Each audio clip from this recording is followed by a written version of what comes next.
Aí estourou a barragem de rejeito na mina do Córrego de Feijão, em Brumadinho, e estourou a barragem. Estourou a barragem aqui na Vale, tá cheio de gente. A barragem estourou lá e eles estão ilhados lá. Agora é só que tá ilhado lá, só eles estão porque todo mundo sabe. A barragem de Brumadinho tá correndo, mas é desesperador. Tá inundando a barragem da Vale, explodiu! Em menos de 60 segundos, centenas de vidas foram soterradas por uma avalanche de lama tóxica. As sirenes nunca tocaram, os alertas foram ignorados, os documentos escondidos e uma pergunta nunca foi completamente respondida: como isso foi permitido? O que aconteceu em Brumadinho foi uma tragédia anunciada, com laudos, reuniões e relatórios que deixavam claro: um acidente poderia acontecer a qualquer momento. Mas o que torna tudo ainda mais revoltante é que o Brasil já tinha passado por isso antes. Com outro nome, em outra cidade, mas com os mesmos erros, os mesmos alertas e a mesma impunidade. Por que nada foi feito? Quem se beneficiou com esse silêncio? E como um crime tão brutal ainda não teve justiça? Antes de responder essas perguntas, a gente precisa voltar alguns anos e entender por que a tragédia de Brumadinho nunca deveria ter acontecido.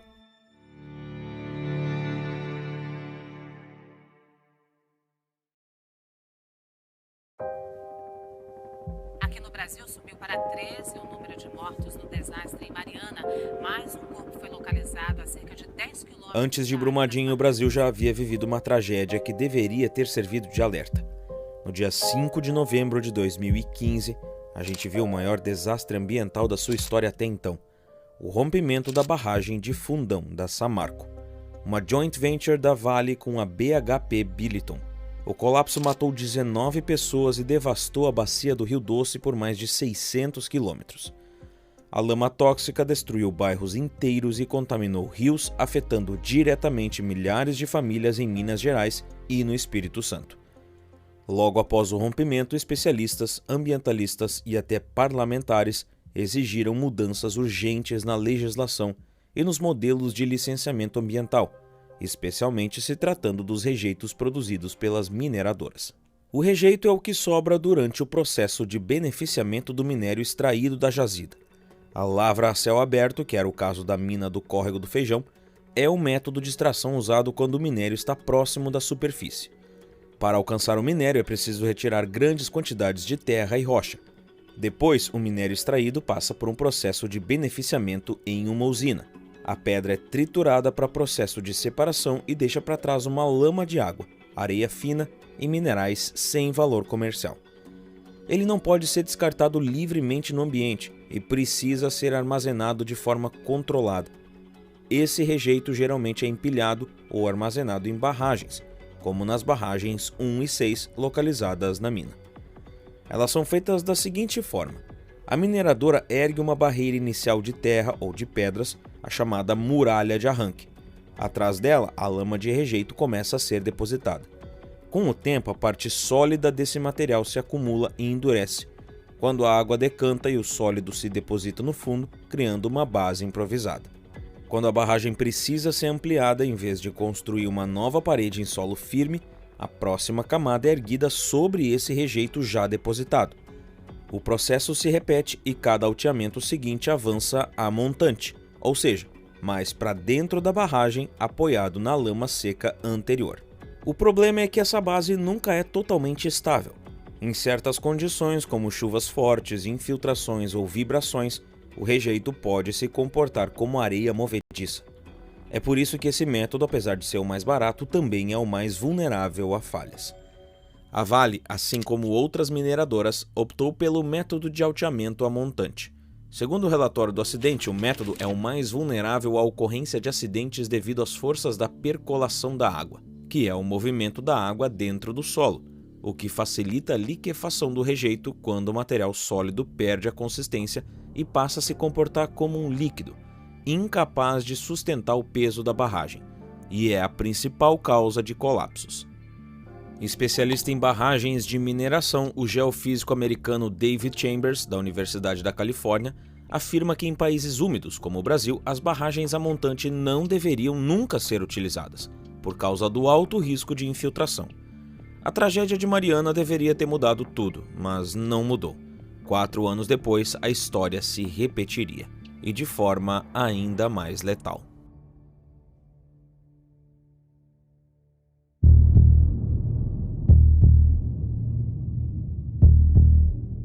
A prática do alteamento a montante continuou sendo aceita no Brasil. E mais, a Vale manteve diversas barragens nesse formato operando normalmente, incluindo a barragem B1 da mina do Córrego do Feijão, em Brumadinho.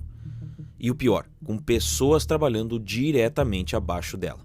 Em 2016, a Vale interrompeu o envio de rejeitos para a barragem 1 da mina do Córrego do Feijão, localizada em Brumadinho.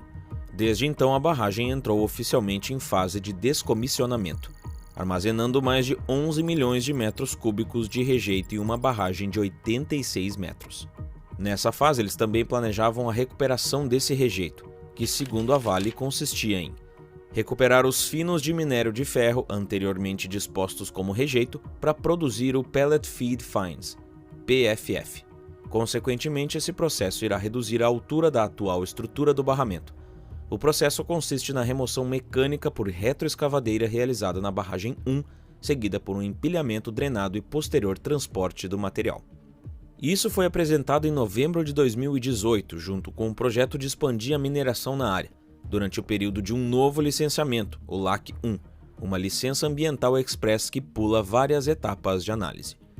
Algo que não existia até pouco tempo e possivelmente surgiu por meio de um lobby para alterar a legislação vigente. Em janeiro de 2017, o governo de Minas Gerais criou a SUPRE, Superintendência de Projetos Prioritários, uma medida que concentrava decisões em um único órgão, facilitando a aprovação de projetos com alto risco.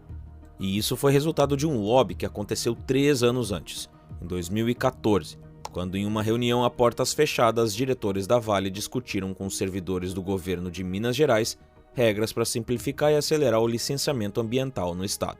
O encontro contou com a participação de 4 funcionários da mineradora e de pelo menos 2 servidores da secretaria. A presença de funcionários da Vale nesse grupo de trabalho é uma violação da norma interna da própria secretaria. O jornal Repórter Brasil conseguiu áudios dessa reunião. Presta atenção no que eles estavam falando. E no sistema bifásico, a gente também acha que poderia se transformar em um licenciamento único, né? Esse bifásico. É possível, tudo é possível. Só, igual o Michele falava, só lei, e ele falava que lei que não muda é lei que tá errada. É verdade. E assim, em 2017, foram afrouxados os critérios de segurança e simplificado o processo. E foi nesse cenário que a mina do Córrego do Feijão recebeu autorização para retomar atividades. Em novembro de 2017, estudos internos apresentados ao Painel Independente de Especialistas para a Segurança de Estruturas Geotécnicas, o PIESEM, já apontavam possíveis superfícies de ruptura passando pela fundação da barragem. Esses documentos elaborados pelas empresas Pótamos e Geoconsultoria indicavam que o solo abaixo da estrutura continha materiais com baixa resistência e riscos à estabilidade. Ou seja, o risco era conhecido tecnicamente, mas foi ignorado. Apesar de alertas internos da própria Vale e de consultorias contratadas, o projeto seguiu em frente.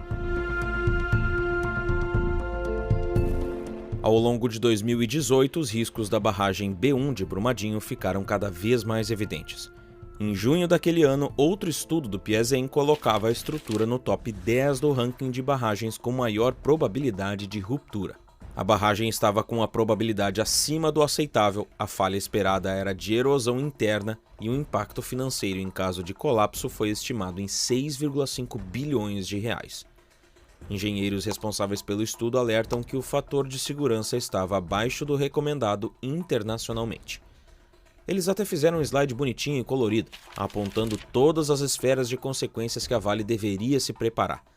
Consequências com saúde e segurança, com o meio ambiente, com a economia direta e indireta, com a imagem da empresa, com a sociedade local e com as autoridades reguladoras.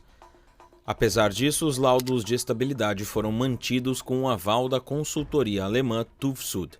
A mineradora também não compartilhou dados de risco com os órgãos de fiscalização ambiental, mantendo essas informações restritas a seus sistemas internos de monitoramento. O Ministério Público afirma que houve manipulação deliberada de dados. Em seus relatórios, diz que a Vale e seus consultores atuaram para esvaziar tecnicamente os laudos e omitir informações que poderiam levar à paralisação das operações. Um dos relatórios de revisão técnica de 2018, elaborado pela Tufsud, afirmou que a estrutura estava estável, com um fator de segurança de 1,5. Porém, é definido e reforçado por vários fundamentos que 1,3 é o valor reconhecido e adotado pela Vale, 1,3 é o valor reconhecido e adotado pela Tufsud, 1,3 é o valor estipulado pelo projetista da barragem e 1,3 é o valor validado pelas boas práticas de engenharia nacionais e internacionais. Além disso, elementos estruturais como drenagem deficiente e falhas na fundação não estavam representados adequadamente nos modelos. A geologia da área também não era completamente conhecida, supostamente. A Auditoria Fiscal do Trabalho concluiu que até 2018 a Vale não conhecia por completo a fundação sobre a qual sua barragem estava apoiada, o que já havia sido apresentado em 2017 pela Piesen.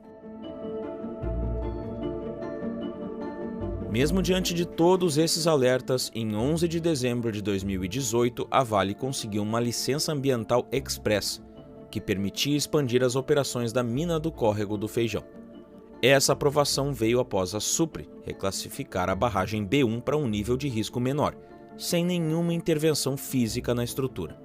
Ou seja, uma barragem já identificada como crítica foi rebaixada de categoria e autorizada a iniciar a operação de recuperar os rejeitos. 45 dias depois, a estrutura rompeu.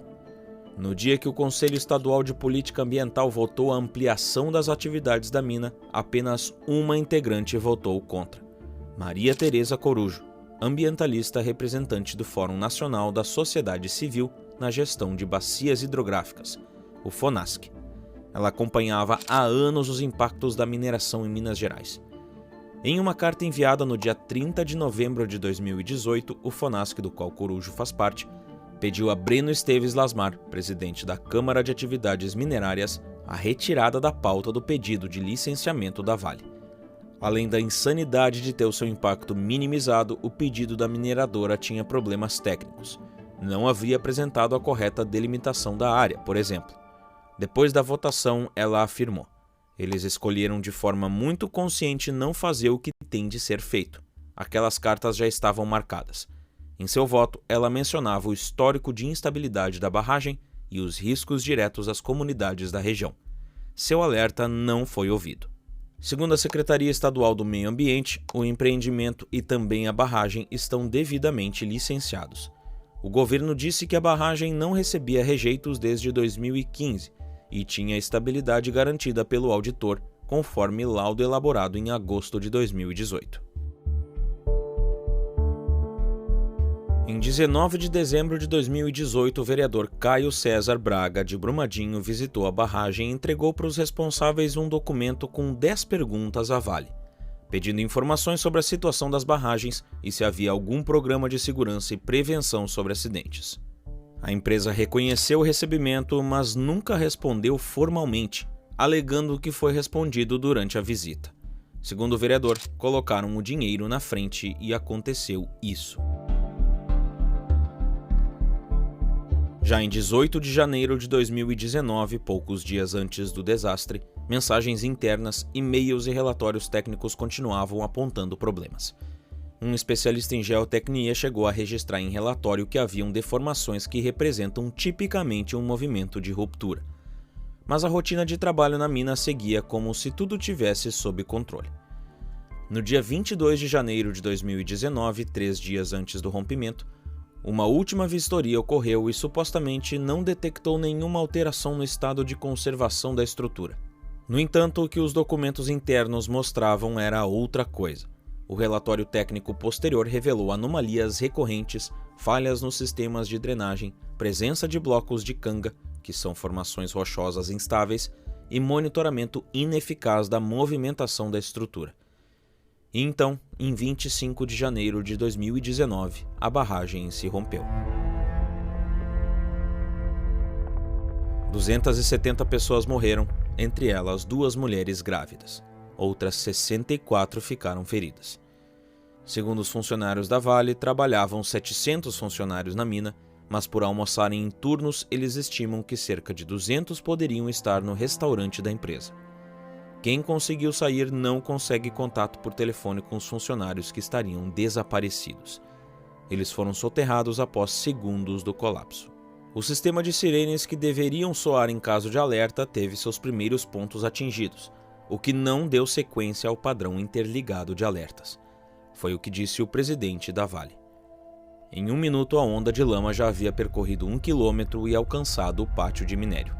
No vídeo, é possível ver os funcionários em pânico, um tentando fugir numa caminhonete e outro de trator. Mas eles estão completamente encurralados. O trem é atingido em seguida.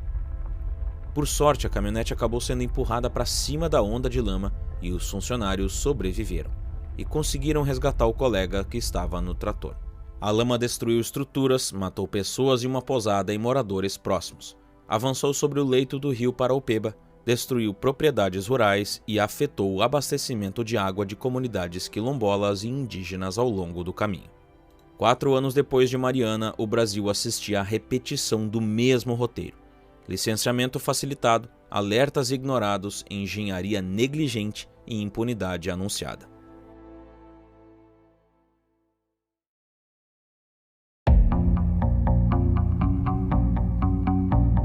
A lama que escorreu da barragem da Vale em Brumadinho destruiu muitas vidas humanas e também acabou varrendo a biodiversidade e contaminando tudo por onde passou.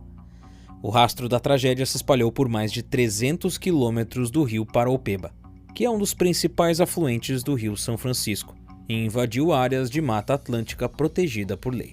A água ficou tão contaminada que se tornou inviável para o consumo humano e animal. Foram encontrados níveis de cobre dissolvido até 13 vezes acima do recomendado. Mesmo pequenas quantidades de cobre podem causar vômitos, lesões nos rins e danos aos glóbulos vermelhos. E esse é apenas um entre diversos metais detectados nas análises. A lama deixou a água completamente suja e turva, afetando os peixes e algas. Malu Ribeiro, especialista em recursos hídricos da SOS Mata Atlântica, explica. A luz do sol teria que entrar na água em um raio linear, mas quando encontra os fragmentos de sedimento, ela se espalha. Então, a fauna não realiza fotossíntese, o que diminui o oxigênio e acaba com a vida aquática. Não tem vida nenhuma. Em alguns pontos, como próximo à aldeia Pataxó, a turbidez ultrapassava 6.000 UNT, unidade nefelométrica de turbidez, a unidade que mede o quanto a água está turva. O limite permitido para águas de classe 2, como o Paraopeba, é de 100 UNT.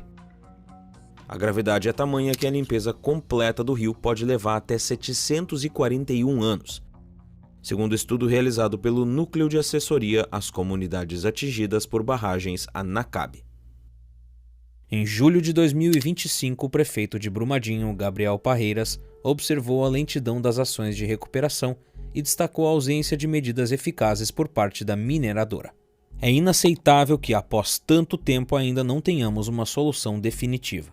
Brumadinho está sendo revitimizada dia após dia pela negligência e pela impunidade, afirmou Parreiras. Os danos ambientais são incalculáveis e nada foi feito. Também não podemos ignorar que a cada temporada de chuvas a situação se torna uma tortura. O rio está assoreado e, se antes havia enchentes de água e barro, hoje há enxurradas contaminadas por rejeitos da Vale, invadindo casas, quintais, hortas, comércios e atingindo pessoas, disse o secretário de Governo e Reparação, Guilherme Moraes. A população de Brumadinho ficou traumatizada. O número de moradores com diagnóstico de depressão, ansiedade e doenças do sono aumentou consideravelmente.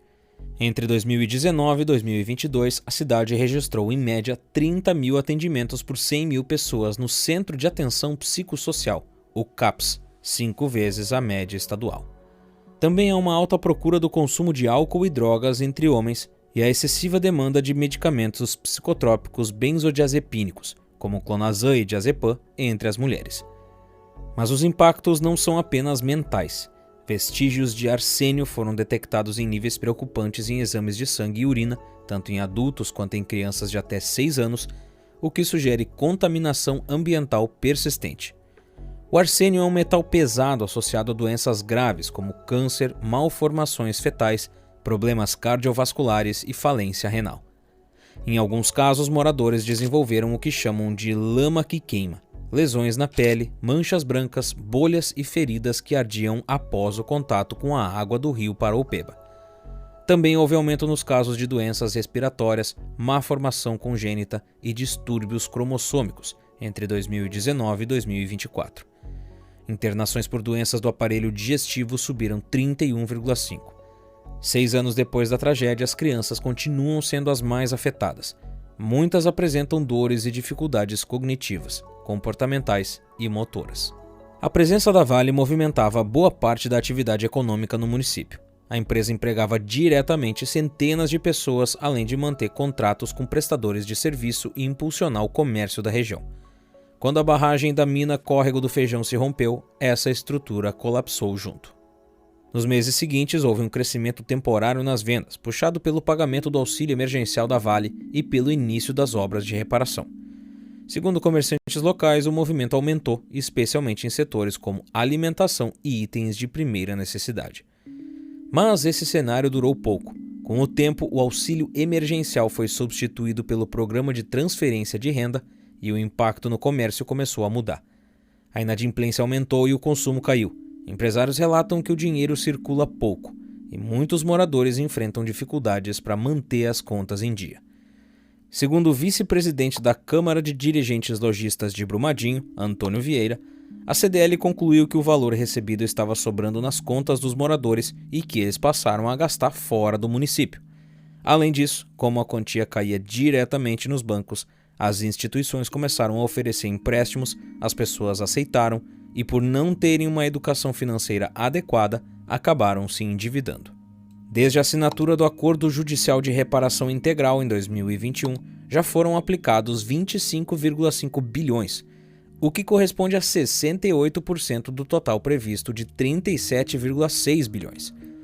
O documento, firmado entre a Vale, o Governo de Minas Gerais, o Ministério Público Estadual e Federal e a Defensoria Pública, definiu as obrigações de fazer e pagar para a reparação socioeconômica e socioambiental da região atingida.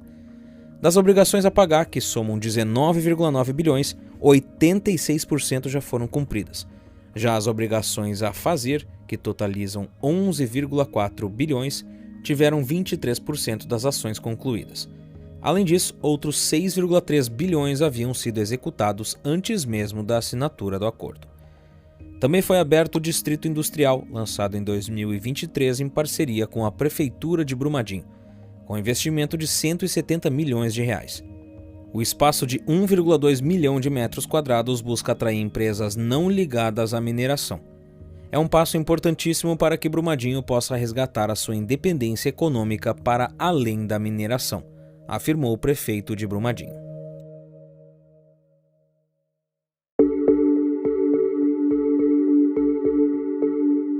Passados mais de 5 anos da tragédia de Brumadinho, o que deveria ser uma caminhada firme em direção à justiça virou um percurso de obstáculos, morosidade e frustração. A denúncia formal por homicídio, feita em 2020, envolveu 16 pessoas, sendo 11 executivos da Vale e 5 da empresa alemã TÜV Süd, responsável por atestar a estabilidade da barragem mesmo diante de diversos sinais de risco. Apesar das acusações, até o momento não houve condenações. O julgamento enfrenta seguidas interrupções e adiamentos, inclusive com disputas de competência entre a Justiça de Minas Gerais e o Supremo Tribunal Federal. Em paralelo, o valor da reparação prometida à sociedade também tem sido motivo de tensão. Em 2021 foi anunciado um acordo de 37,6 bilhões entre a Vale, o Governo de Minas e o Ministério Público. No entanto, esse valor cobre principalmente danos coletivos e projetos públicos, e não substitui as ações individuais de indenização das famílias. Há também inúmeras críticas sobre a lentidão no pagamento das compensações.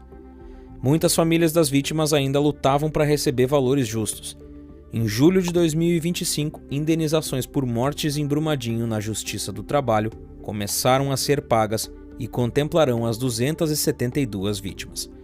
O acordo põe fim a 63 ações que tramitavam na Justiça do Trabalho Federal e Estadual de Minas Gerais. A conciliação abrange a pretensão de reparação por dano-morte e marca um reconhecimento inédito, o do sofrimento das próprias vítimas fatais da tragédia, e não apenas de seus familiares. A adesão do acordo é facultativa e os herdeiros têm até julho de 2026 para manifestar interesse. Em setembro de 2025, o Superior Tribunal de Justiça adiou o julgamento do recurso do Ministério Público que pedia a reabertura de uma ação penal contra o ex-presidente da Vale, Fábio Schvartsman. O julgamento foi paralisado após um pedido de vista do ministro Rogério Schietti. A sensação de impunidade ainda é gritante. Para muitos dos familiares das vítimas, o tempo só reforçou a percepção de que a justiça brasileira é lenta e, pior ainda, seletiva. E esse sentimento se agrava quando olhamos para o comportamento da própria Vale após a tragédia. No primeiro dia útil após o rompimento da barragem, as ações da empresa despencaram 24,52%, o que representou uma perda de 72 bilhões de reais em valor de mercado. Mas isso na prática não significa nada, porque em pouco mais de um ano a Vale não apenas se recuperou, como também bateu recordes históricos na Bolsa de Valores. Em 2020, os papéis da mineradora subiram 18%. E em alguns momentos chegaram a valer mais do que antes do desastre. Além disso, a empresa voltou a pagar dividendos aos acionistas após mais de um ano de suspensão, o que ajudou a impulsionar ainda mais suas ações.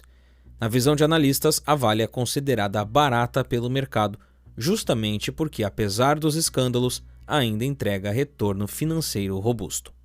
A imagem da Vale no exterior também foi manchada. O Fundo Soberano da Noruega, para proteger a própria reputação, baniu a empresa dos seus investimentos. Segundo a consultoria Sustainalytics, em 2020, a nota da mineradora brasileira era 52,1, o que a coloca na faixa de risco severo, a pior das 5 categorias na escala da consultoria. Uma escala onde quanto menor a nota, menor o risco. Antes da tragédia, a nota da Vale era 35,6. Mas será que houve mudanças reais no setor de mineração? Ou tudo ficou só no discurso? Após a tragédia, o Brasil finalmente proibiu por lei a construção e alteamento de barragens pelo método a montante. A Lei nº 14.066 de 2020 determinou a desativação completa dessas estruturas até 25 de fevereiro de 2022. Em Minas Gerais, o Ministério Público Estadual determinou a descaracterização de 19 barragens, mas o processo caminha lentamente. Segundo dados atualizados, mais de 40 barragens no estado continuam em níveis de alerta ou emergência, sendo 22 em risco crítico e várias delas ainda usando o modelo a montante, que são extremamente perigosas e não deveriam mais existir. O jornal Repórter Brasil desenvolveu o Mapa da Lama e revela as mais de 700 áreas que podem ser soterradas pelo rompimento de barragens de mineração. Lá você pode procurar seu município e clicar nas barragens para obter mais informações. O que resta, portanto, é o contraste brutal entre sofrimento permanente das vítimas e o sucesso financeiro de quem deveria ser responsabilizado. E esse vídeo, que foi produzido 5 anos depois da tragédia, serve para relembrar a negligência, irresponsabilidade e a impunidade dos responsáveis pelo desastre, mas também para manter viva a memória dos que se foram e dos que precisam de justiça. Aqui no Brasil essas coisas são esquecidas com facilidade, não só porque o povo simplesmente esquece, mas porque tem muita gente interessada para que isso tudo caia no esquecimento. Então, você não pode deixar isso cair no esquecimento. Compartilhe esse vídeo e comente aqui abaixo o que você achou sobre o desastre e sobre o nosso vídeo. Agora, se você quer descobrir como eu criei vídeos como esses, que fazem de 100 mil a 1 milhão de visualizações, me levaram a mais de 1 milhão de inscritos no YouTube, e como eu transformei isso em um negócio, eu acabei de liberar uma Masterclass chamada Engajamento Invisível. Para assistir é só apontar a câmera do seu celular para o QR Code que está aqui na tela ou no link fixado nos comentários desse vídeo. Aproveita enquanto essa aula está de graça. E para entender como no Brasil a seca virou um excelente negócio para quem nunca sofreu com ela, confere esse vídeo aqui que está na tela. Então aperta nele aí que eu te vejo lá em alguns segundos. Por esse vídeo é isso, um grande abraço e até mais. So many days is yet to come. Too many times has come to pass.